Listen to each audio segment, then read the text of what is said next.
parcours Alpha, c'est quelque chose qui vient de l'Angleterre. Une introduction à la foi chrétienne en 12 soirées et un week-end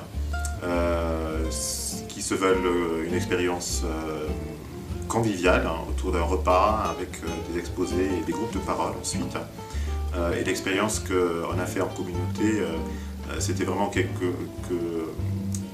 cela a d'abord intéressé des gens de l'extérieur, ce qui était difficile à atteindre avant, et aussi une plus forte implication de ces personnes-là après le parcours Alpha. Nous avons organisé trois années de suite un parcours Alpha, et ensuite pour la première fois depuis plusieurs années nous avons eu des baptêmes d'adultes.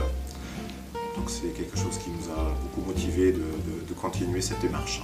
Alors concrètement, dans l'église de Lille par exemple, on s'est mis au cœur d'une cantate de Bach. On sait bien que Bach a toujours composé ses cantates autour des récits, des versets bibliques.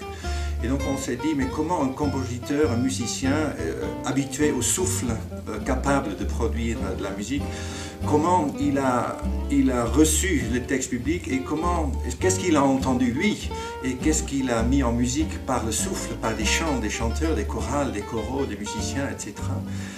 Alors dans cette dynamique, on a voulu s'y mettre aussi pour faire partie un peu de cette dynamique d'écoute, de souffle et de paroles et de chants. Alors donc concrètement, on a des soirées à l'écoute de la cantate, c'est une créativité créateur, souffle, ouais, tout se regroupe un peu. Et on s'est mis à l'écoute des morceaux de musique, on arrête, on se met aussi à l'écoute du texte biblique que Bach a utilisé et on essayait de comprendre pourquoi une telle expression artistique a capté quelque chose d'inaudible dans la parole cachée.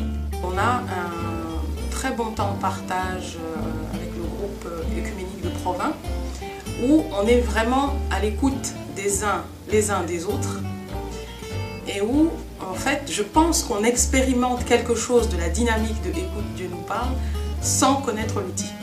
Et on a proposé à chaque membre de l'Église, à chaque groupe de 5 à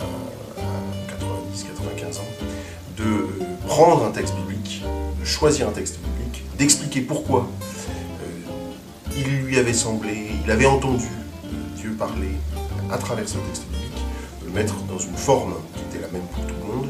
Et nous allons en juin, à un culte festif, constituer notre Bible. C'est notre Bible de la paroisse que nous allons mettre en avant en disant voilà, c'est les témoignages de ceux qui ont entendu Dieu leur parler et qui veulent lui témoigner à l'intérieur de la communauté.